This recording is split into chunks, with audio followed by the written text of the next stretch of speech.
44 millions. Mais parce que je fais semblant de incroyable. faire un deadlift à 210 kilos, c'est juste que je suis contre le mur. Mais je me suis fait terminer dans toutes les langues. Et si vous n'avez pas un minimum la tête sur les épaules, n'allez pas sur les réseaux.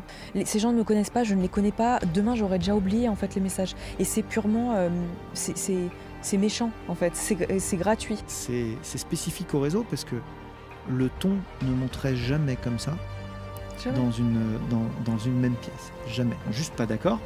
Et qui vont te traiter de clown. Mec, dans une conférence pro, tu serais venu me voir moi en direct et tu m'aurais traité de clown. Du coup, on poste un truc qui va très très vite. Hein. En gros, on court toutes les deux. Il y a un truc de pré-workout dans l'histoire. Et en fait, on est habillés toutes les deux en brassière short. Et il y a un mec qui met...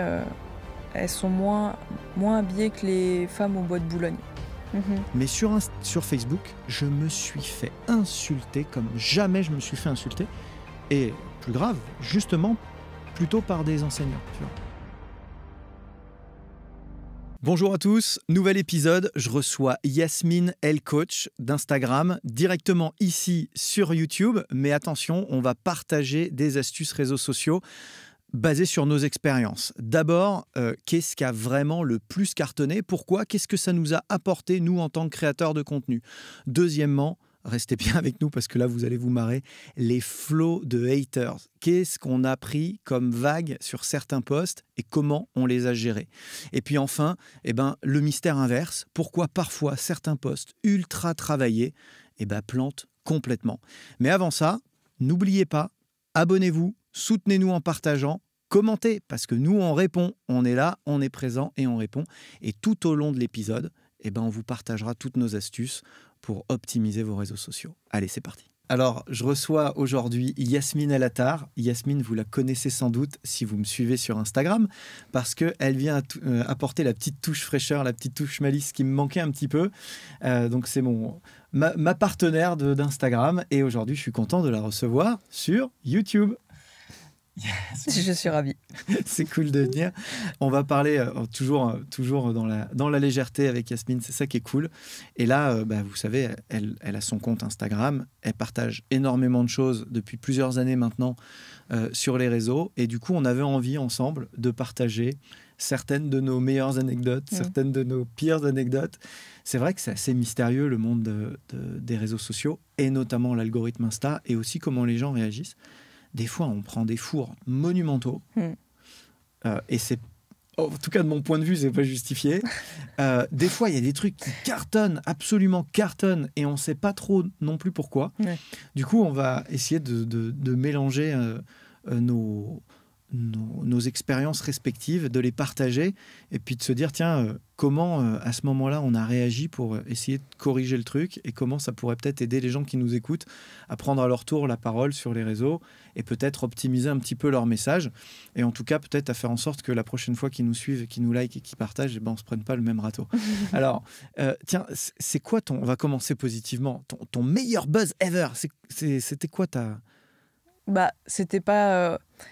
C'était pas du tout voulu. Je savais que ça allait buzzer, mais pas à ce point. C'est la vidéo du deadlift. Ah, le deadlift, mais il a fait le tour du monde, ce truc. Il a fait genre 44 millions, je crois. On vous le met là. Le 44 millions de vues. 44 millions. Mais parce que je fais semblant de faire un deadlift à 210 kilos, c'est juste que je suis contre le mur. Mais je me suis fait terminer dans toutes les langues. Mais pourquoi tu fais ça? Pourquoi tu mens aux gens? C'est n'importe quoi. Et moi, j'étais morte de rire. Et puis forcément, il y a des gens qui like et qui disent mais vous y avez vraiment cru? Et du coup, ça débat entre eux. Et du coup, ça augmente forcément la visibilité. Je le savais à la base. C'est vrai que le débat interne, ça c'est une des clés. Créer du débat, quand les gens ils se mettent à discuter entre eux, on le voit sur nos posts à nous, quand ils se mettent à interagir entre eux de manière hyper intense, parfois même agressive, là ça crée le buzz aussi. C'est ça, et vu qu'il y a de l'engagement, en fait, moi, je laisse. Je savais que ça allait buzzer, peut-être pas autant, mais du coup, je laisse les gens parler entre eux, et comme ça, ils font les choses à ma place, c'est très bien. T'as même pu faire la technique des 30 premières minutes où il faut répondre à tout le monde. Énorme. Là, non, c'est bon. Ils se nourrissent je revenais, je voyais, il y avait 100, 200, 300 commentaires en plus quelques heures après, et des abonnés en plus, c'est bien, allez-y. Ils parlaient en quoi? En français, en anglais? Beaucoup d'anglais. Mais j'avais de tout, j'avais du russe, j'avais du chinois, j'ai vraiment fait le tour du monde avec cette vidéo. Incroyable. Et alors, est-ce que tu as pris des followers avec? Dis-toi, pas tant que ça, pour 44 millions de vues, j'ai dû prendre 3 ou 4 000. C'est intéressant ça comme retour parce que des fois on se dit en fonction des métriques qu'on regarde, on se dit qu'on a fait un carton, mais en fait en fonction des objectifs que l'on poursuit, c'est pas forcément le cas. Moi, je pense qu'une des meilleures vidéos que j'ai faites, c'est pas du tout une des meilleures vidéos, une des meilleures performances que j'ai faites, c'est sur Wemby, sur Wembanyama. Où j'ai dit Wemby va prendre, je ne sais plus ce que je dis, 7 ou 8 kilos ou 10 kilos, peut-être je ne sais pas ce que je dis, en quelques mois, et c'est normal. Et parce qu'il partait donc en NBA, et donc évidemment, c'est ce qui se passe quand un joueur part en NBA, il devient hyper buff, et tout le monde crie au dopage. Ah oui, d'accord. Voilà, ce qui m'énerve profondément, parce que potentiellement, peut-être qu'il va y avoir du dopage en fonction du club, peut-être, mais c'est même pas sûr. On oublie le fait que simplement la personne qui part, elle a en général 17, 18 ans, tu vois, peut-être 20 ans même. Il lui reste toute sa croissance devant elle. Donc juste en restant sur place comme ça, à jouer au basket, elle va de toute façon prendre du poids, c'est mécanique, surtout sur des profils comme ça. C'est-à-dire que les gens, ils raisonnent depuis leurs 70 ou leurs 80 kilos, mais 10 kilos, 15 kilos, même 20 kilos sur un mec qui en fait 110, en fait, c'est juste standard, quoi. Et puis surtout, personne n'envisage le fait qu'il s'entraîne mieux que nous. Oui. Tu vois, ça, on ne veut pas l'envisager une seconde. Donc du coup, ça a créé un énorme buzz, mais par contre, c'est allé dans une sphère qui n'est pas du tout la mienne, de gens qui ne sont même pas sportifs. C'est-à-dire que ça a buzzé 2 fois, ça a buzzé fort sur Instagram et fort en short sur YouTube. Et finalement, j'ai pris très très peu de followers, parce que c'est des gens qui ont fait des sports, qui auraient peut-être plus acheté l'équipe, mais qui n'auraient pas... C'est pas la cible. Ouais, clairement, c'est pas ma cible. Donc, c'est pour ça que j'étais intéressé de savoir si cet énorme buzz t'avait apporté des followers, et finalement, pas tant que ça. Non, parce que ça dépend aussi après de l'algorithme. Il peut montrer à des gens qui vont liker potentiellement, mais pas s'abonner derrière. Ouais, donc c'est toi et ta chance aussi là-dessus. Ouais, et puis voir ce qu'ils attendent aussi en fonction du look de ton wall, de tout ça. Il faut être prêt aussi à ce genre de buzz. On n'est pas forcément prêt à avoir un public aussi mainstream. Même toi qui es beaucoup, beaucoup plus mainstream que moi, malgré tout, tu es déjà sur un public quand même initié, un peu avancé à la musculation. Tu n'es pas sur des gens qui vraiment démarrent complètement ou même ne font même pas de sport. Tu vois, tu n'es pas sur la même cible que Thibaut InShape, qui ne parle pas forcément, même pas du tout à des sportifs, quoi. Ouais, c'est possible. Donc, c'est vrai qu'à un moment donné, la conversion n'est pas automatique. Et alors, ça a pris direct. Eh ben, ils ont fait buzzer en fait sur plusieurs mois. Ça a buzzé 1 fois, puis 2, puis 3, jusqu'à 4, je crois. La première fois, c'est le premier jour, tu vois un petit peu, ça prend. Après, ça a pris 1 semaine après. Puis ils ont refait buzzer 1 mois après. Enfin, c'est du délire. Donc en fait, ils vont proposer un panel et s'ils continuent de commenter, de liker, hop, on va continuer. Et on la relance. Ouais. Et est-ce que tu as eu, donc multi-buzz, est-ce que tu as eu des buzz à contre-temps? Un truc qui part flat et 2 mois après, tu sais pas d'où ça sort, le truc s'enflamme, quoi. Ça arrive. Ouais, ça arrive où c'est 1 mois après et boum, ça éclate d'un coup, tu sais pas pourquoi en fait. T'as pas d'exemple spécifique en tête avec un truc Non, mais ça arrive. C'est arrivé pas mal pendant un moment. Mais l'algorithme, il change continuellement, donc en fait, ça, là, pour l'instant, ça arrive plus depuis quelques mois. Moi, j'en ai fait un il y a pas longtemps, mais bon, là, on sait exactement pourquoi, puisque j'avais posté avant les JO sur la valeur des médailles. Pourquoi une médaille de natation vaut plus qu'une médaille de judo, parce que du coup on est capable de faire plus de médailles, enfin un athlète médaillé vaut plus, puisque du coup on est capable de faire beaucoup plus de médailles avec un seul athlète en natation qu'on est capable de le faire en judo. Donc voilà, j'avais fait une vidéo comme ça. En plus j'avais la médaille d'or de Kylian dans la vidéo de Kylian De Bloek. Donc c'était assez cool. On avait fait un démarrage sympa, c'était pas mal à mon niveau. Par contre, elle s'est réenflammée pendant les Jeux. Parce que c'est une question de... C'est aussi Insta qui reconnaît ça. C'est une question de timing, de choix de sujet et aussi l'argent. On va pas se mentir que l'argent, comme le dopage, ça fait des vues. Ah, intéressant. D'ailleurs, même constat, sujet très mainstream, sujet qui parle à tout le monde, en fait, qui intéresse n'importe qui. Et du coup, loin de ma cible... ça n'a pas converti comme je voudrais. Par contre, du coup, tu te retrouves avec des commentaires beaucoup plus agressifs, beaucoup plus... C'est ça. Est-ce que tu identifies à partir de combien de vues ou de likes les haters transversaux arrivent? J'allais en parler. En fait, je ne saurais pas te dire, mais dès que tu commences à avoir des haters, ça veut dire que ça commence à être vraiment visible. Je ne sais pas, peut-être que quelques dizaines, bon, on va dire 100, 200 000 vues. Là, ça commence. Et Moi, je ciblais à 150 000 vues. J'observe qu'à partir de Ouais. 150 000 vues, je commence à avoir des gens qui sortent de nulle part, Et du coup, sans forcément photo, et Ouais. qui viennent vraiment insulter, vraiment... gratuitement, ça veut dire et c'est pas du tout ta cible. Donc, c'est pas des non, gens qui vont s'abonner. clairement pas. Ouais. Et ça va venir, en fait... Et tant moi, mieux, quelque part. Oui, et je le vois, en fait, je le vois pas directement, je le vois pas aussi en fonction des vues, je le vois en fonction du coup juste du nombre de commentaires de haters. Et après, des fois, je fais exprès, mais ça, peut-être qu'on en rediscutera après. C'est une vidéo qui a fait le buzz et je le savais, et je te dirai ma technique après. Les haters, donc, on peut se dire, voilà, 100, 150 000, ils arrivent, c'est normal. Bon, si vous faites du contenu, il faut prendre du recul. Je sais pas comment tu le vis, toi, les haters. On m'a toujours posé la question, on me dit je sais pas comment tu fais, t'es trop forte. Mais en fait, j'en ai rien à foutre, moi, depuis toujours, de ce qu'on peut penser de moi. Et si vous n'avez pas un minimum la tête sur les épaules, n'allez pas sur les réseaux. Parce que, en fait, c'est triste à dire, mais il y a beaucoup de gens qui sont jaloux de la réussite des autres. Et c'est très triste. Au contraire, on devrait être heureux pour les gens. Mais c'est pas le cas. Et du coup, il y en a beaucoup qui sont frustrés, qui sentent pousser des ailes derrière leur écran, et qui vont juste être gentils gratuitement. Sauf que moi, aujourd'hui, je sais ce que je vaux. Et c'est pas parce qu'une personne me traite de, je sais pas si je peux le dire, PUTE ou quoi, que je vais le croire, en fait. Parce que je sais que c'est pas le cas. Donc moi, les gens me disent je sais pas comment tu fais, t'as vraiment, je t'envoie plein de force, plein de courage. Je dis c'est pas moi que tu dois l'envoyer, cette force. C'est à cette personne-là parce qu'elle est pas bien dans sa peau. Moi, j'ai pas à faire ça, je suis très bien. Donc en fait, ça me passe au-dessus. Mais je sais qu'il y a plein de personnes où c'est dur.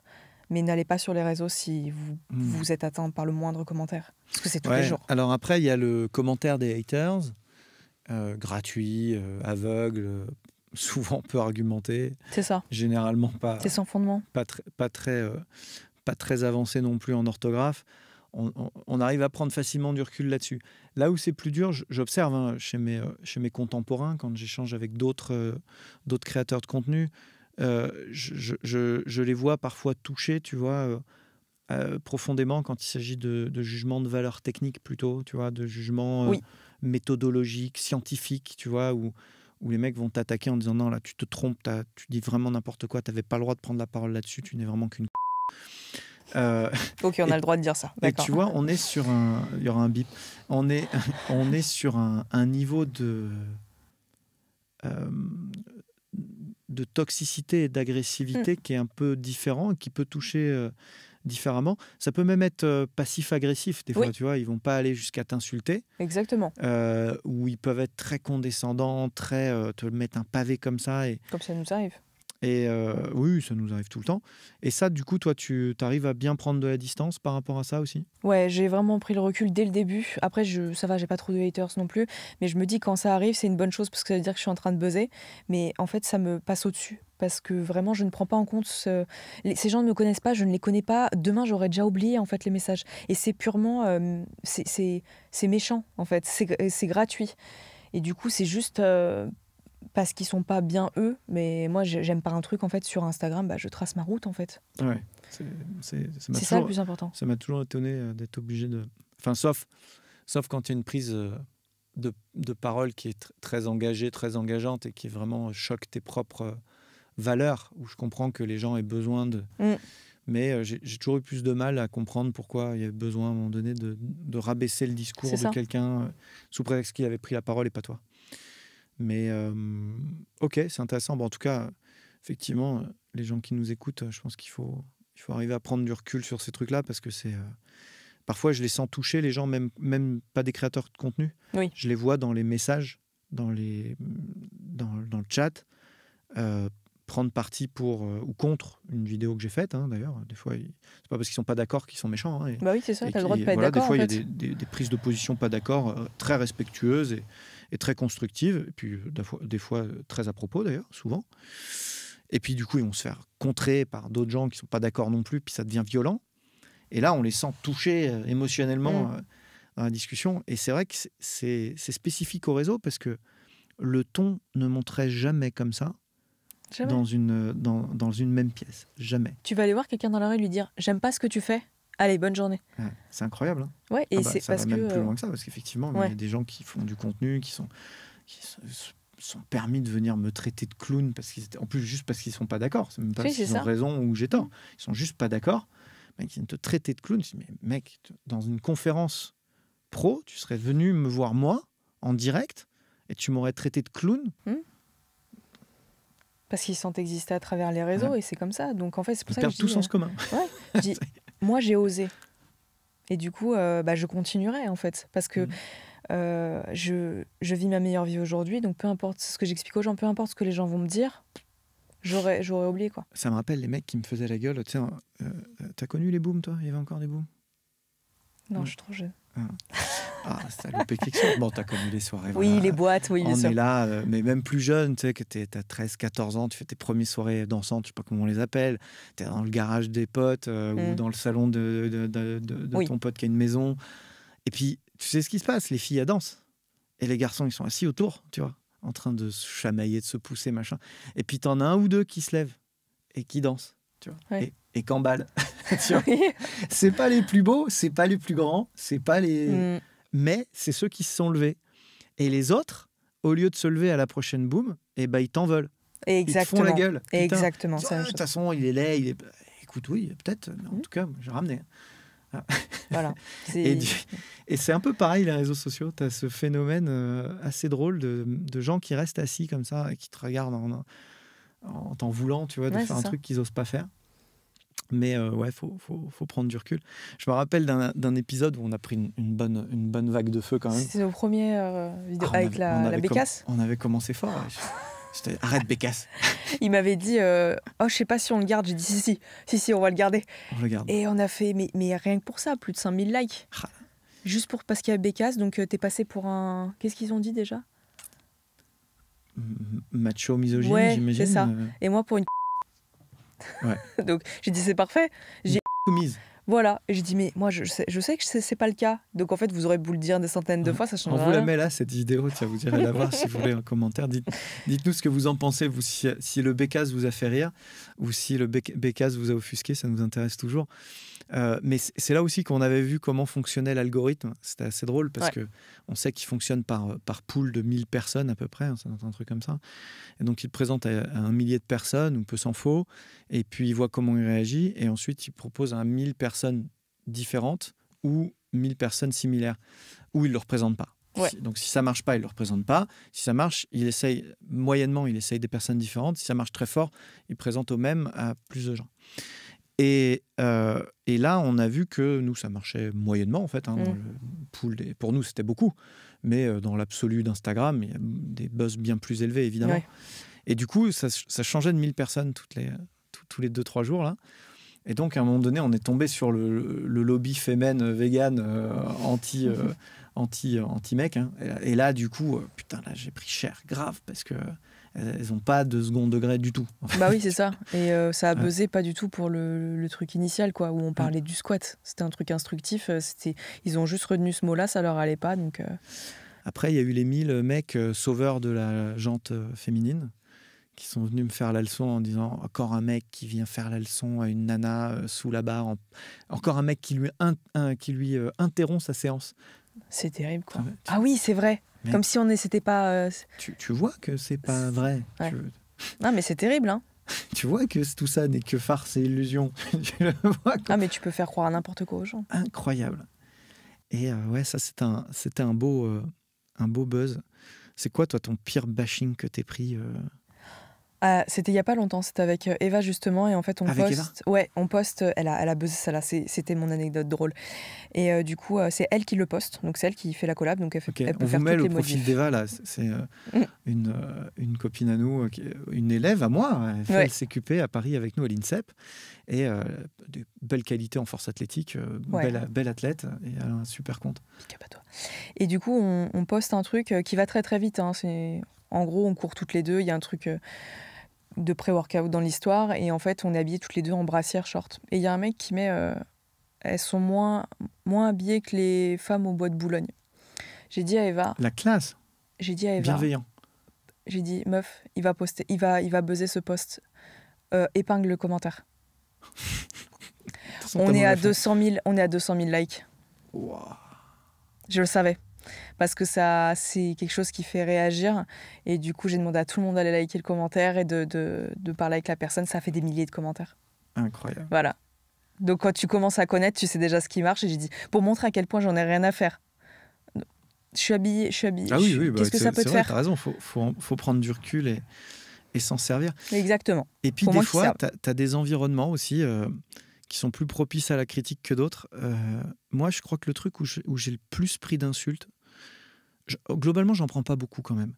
J'en prenais beaucoup au début quand c'était surtout des confrères, aujourd'hui cinquantenaires, quarantenaires, qui comprenaient pas, qui pensaient que l'Instagram c'était le voyeurisme, tu vois, le mec qui se met en situation, qui sait lui pour rapport à... Toujours le syndrome de la boum, tu vois, c'est toujours pareil. Oui, exactement. Et bon, aujourd'hui ils sont sur Instagram comme tout le monde. Oui, tu vois, ils voilà, ont juste pas vu le changement à ce moment-là, et ils l'ont pas compris, ils l'ont rejeté.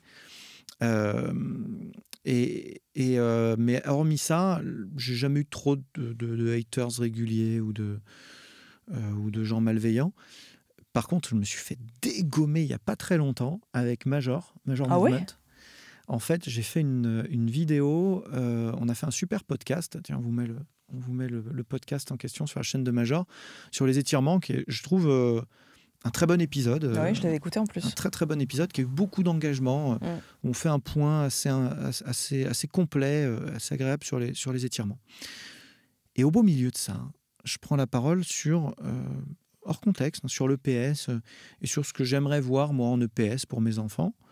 Et ce que j'aimerais voir en EPS, c'est comment respirer, comment s'étirer, comment s'échauffer, le mode d'emploi du corps humain. Tu vois. Voilà, je déclare ça, et hop, je passe à autre chose.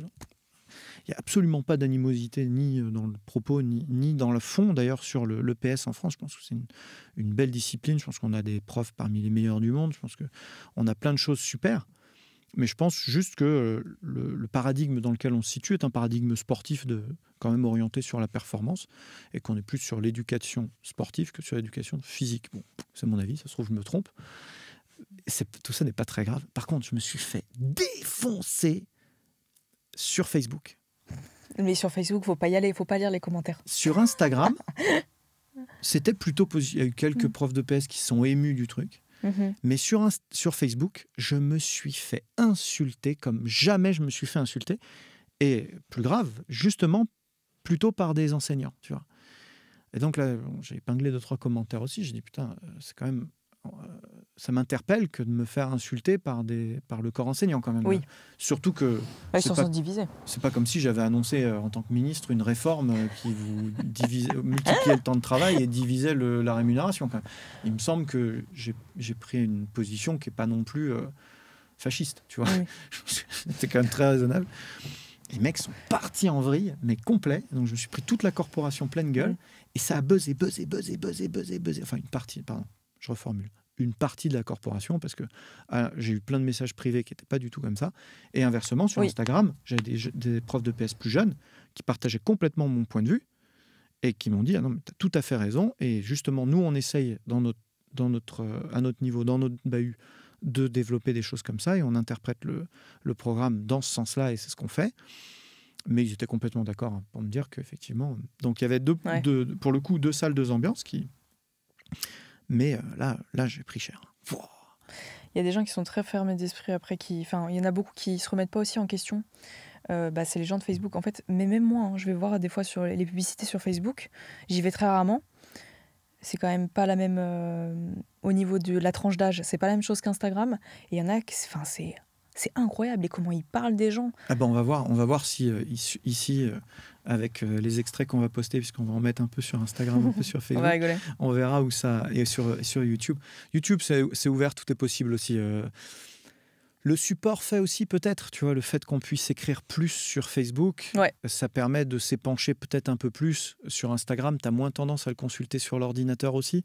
Facebook, c'est beaucoup de gens, encore une fois, qui ont plus de 40 ans, donc qui consomment du réseau social sur un ordinateur, donc ils sont armés du clavier, ils peuvent y aller un peu plus fort sur l'argumentaire. Sur Instagram, c'est commentaires assez courts. En général, tu les fais sur ton téléphone, donc ça ne peut pas non plus être des essais. Et puis, il y a ces phénomènes de groupe aussi sur Facebook. C'est là que tu peux toucher une partie de corporation plus spécifique, peut-être plus radicale, parce que du coup, ils vont être... tu sais que tu es coach sportif si... je vois très bien, bien sûr. Ces groupes de boomers. Bon, bah, ça, il n'y a pas sur Instagram. Tu vois, tu n'as pas des groupes comme ça, des sous-groupes, des sous-réseaux sociaux comme ça. Donc là, il suffit que tu sois relayé par un excité sur un de ces groupes-là. Tu vois, tu sais que tu es radical en EPS si... Bon, bah là, si on m'a lâché ça dessus, là, c'est sûr que je me les prends tous. Là. Ils viennent tous directement... C'est ce qui arrive. Hein. J'étais sur un groupe et je l'ai quitté parce que c'est extrêmement nocif. En fait, c'est au final des gens... normalement, c'était en recherche d'attention. Nurshi, ça s'appelle Nurshi. Nurshi de recherche d'attention. Et c'était des gens qui critiquaient en fait, les sportifs qui se mettaient sur les réseaux continuellement. Je dis, mais waouh, vous avez vachement de temps en fait. Ça, c'était sur Facebook. Ouais, il y est toujours. Et du coup, je dis, waouh, c'est tellement nocif en fait que je me barre, quoi. Ouais, il y a des gens qui sont vraiment malveillants. Bon, de toute façon, comme partout. Mais si tu arrives dans un nid, dans un épicentre, ça peut cartonner. Sur Wembanyama, maintenant qu'on en reparle, je m'étais bien fait cartonner sur YouTube pour le coup. J'étais devenu mainstream, mais sur des spécialistes du basket, mais qui a fait des sports, tu vois. Donc qui, eux, ont un avis sur tout, n'ont jamais entraîné personne, n'ont pas de notion d'entraînement ou de préparation physique. Donc, on était vraiment vraiment sur le café des sports. Donc évidemment, ils ne savent pas qui je suis, évidemment. Donc là, je m'étais bien fait Parce qu'ils étaient d'accord, ils n'étaient pas d'accord avec toi. Non, enfin, il y avait ceux qui disaient, non, mais bien sûr qu'il va se doper. Donc je ne sais pas de quoi je parle, parce que je ne connais pas le dopage, je ne connais pas le sport de haut niveau. Donc eux, ils savent, parce qu'ils lisent, on ne sait pas quoi. Et ils n'étaient pas d'accord sur le fait qu'il allait prendre du poids. Alors là, c'est pareil, c'est café des sports, c'est forcément, tu tombes dans les trucs où oui, il va prendre du poids, et il va perdre en mobilité. Il faut surtout pas qu'il prenne du poids, sinon il va perdre sa souplesse. Oui, d'accord. Tu as ce niveau de réflexion-là. Ça marche. Ouais, ils savent pas. Mais non, mais c'est impossible qu'ils prennent du poids de toute façon. Là, ça, par contre, en fonction de ce que tu fais comme entraînement, ils peuvent avoir raison. Hein. Bon, le temps qui s'est passé entre ce poste et maintenant, il a déjà pris 7 kilos. Donc, j'étais peut-être pas au poids précis, pas au juste poids, mais en tout cas, il a déjà largement, on le voit, il est vachement plus épais. Ça reste une brindille, hein, mais il est vachement plus épais au jeu qu'il ne l'était en partant en NBA. Donc l'an prochain, il aura encore pris. Évidemment, ce sera jamais Shaquille O'Neal, bien sûr. C'est pas sa nature. Mais en tout cas, je m'étais fait pas mal rouer de coups à ce moment-là aussi. Bon, c'est vrai qu'il faut... En fait, il faut prendre conscience qu'on ne mettra jamais tout le monde d'accord, surtout sur des gros sujets comme ça. Surtout sur des sujets qui buzzent, parce que pour buzzer, il faut faire réagir. Donc, si tout le monde est d'accord, t'as plein de cœurs. C'est ça. C'est pas ça qui nourrit l'algorithme. En fait, l'algorithme nous pousse quand même au vice. Hein, oui. Quelque part. Hein. Il nous pousse à créer le buzz et peut-être pas forcément de la bonne manière. Ouais. Ce serait peut-être bien qu'Instagram et YouTube réécrivent un peu les trucs pour des choses qui sont peut-être plus justement harmonieuses, quoi, qui apportent un peu plus d'entente. C'est un peu parce dommage. Que même sur YouTube, on cherche à faire des miniatures qui donnent envie de cliquer, parfois, des fois mensongères, quoi. Très choc. C'est un peu la course à l'échalote. C'est malheureux. C'est un peu dommage. Et t'as à l'inverse des posts, et on finira peut-être là-dessus, qui, je sais pas pourquoi, tu pensais que ça allait cartonner. Vraiment, t'as respecté toutes les bonnes pratiques, tu as mis tout ton cœur, t'as travaillé assez dur dessus, t'as fait du contenu de valeur. Parce qu'on le sait, il y a des fois des contenus, c'est nul, ça t'a pris, enfin c'est nul. Ça prend 3 secondes, t'as eu une bonne idée de te lever sur un truc, machin, tu fais une tête un peu rigolote, ça t'a pris préparation 0, tournage 3 minutes, une prise, et boum, carton, tu vois. Bon, le soulevé de terre, ça demandait de travailler un peu, il a fallu le bon angle, il a fallu 2-3 réglages, il a fallu l'idée, voilà. Ça prend un peu de temps, mais des fois, tu as des trucs qui font presque autant et qui t'ont pris rien du tout. Et à l'inverse, du coup, tu travailles, tu as marné 2 heures de boulot, de recherche, pour vérifier ton texte, pour préparer le truc, pour apprendre la punchline, pour la sortir dans le... Et Ouais, mais ça arrive souvent. Après, non, je sais en fait d'avance ce qui va buzzer ou pas. Je sais que le divertissement, il y a beaucoup plus de chances, parce que comme je te disais, il est repartagé, etc.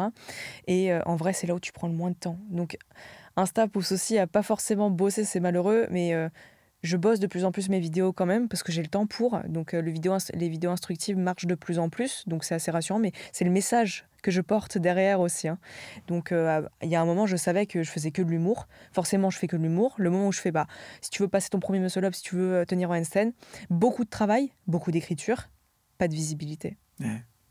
Parce que c'est aussi l'habitude qu'ont les gens de voir ce que tu postes. Ouais, c'est pas si mystérieux que ça, ouais, c'est clair. Bah, c'est sûr que tu parles à une audience qui est habituée à quelque chose. C'est ça. Et puis, comme tu dis, quand en plus tu l'as habitué à faire ce qui marche par défaut le mieux, l'humour, c'est vrai que les gens sont encore plus sur Instagram. Encore YouTube, c'est pour tout le monde. Tu as des gens qui viennent ici pour s'instruire, hein, ce qui est l'essentiel de notre audience ici, pour se divertir, pour tout. Mais sur Instagram, c'est vraiment beaucoup du divertissement. Tu viens peu te former sur Instagram. Oui, c'est plutôt pour te vider la tête. Ouais. Donc, effectivement, si tu viens parler de mitochondrie, tu fais chier tout le monde. Oui. Pas moi, hein. Mais il faut oui, le faire un peu gens, parce ouais. que voilà, c'est en fonction de ce que tu veux comme message. C'est autoritaire aussi. Et donc il faut compléter un peu. Et c'est la démarche de ta ligne éditoriale aussi, hein, C'est ça. effectivement, hein, de compléter. Bon, en tout cas, c'est hyper intéressant. Je trouvais ça cool de débriefer comme ça, de manière un petit peu informelle sur ce qui a pu nous faire bouger, nous secouer un petit peu en bien, en mal ces derniers temps. En tout cas, si vous voulez en savoir plus sur Yasmine, donc vous le savez désormais, si vous ne la connaissiez pas avant cet épisode, elle partage beaucoup. Yasmine, elle coach sur Instagram. Et puis elle coach à Paris, s'il y en a qui veulent aller un petit peu plus loin sur de l'entraînement de qualité. Yasmine El Attar. Bon, en tout cas, c'était super cool de t'avoir. Tu reviens quand tu veux, tu connais le chemin maintenant. Oui, merci beaucoup, merci pour l'invitation. Salut Yasmine, salut à tous, merci pour votre fidélité.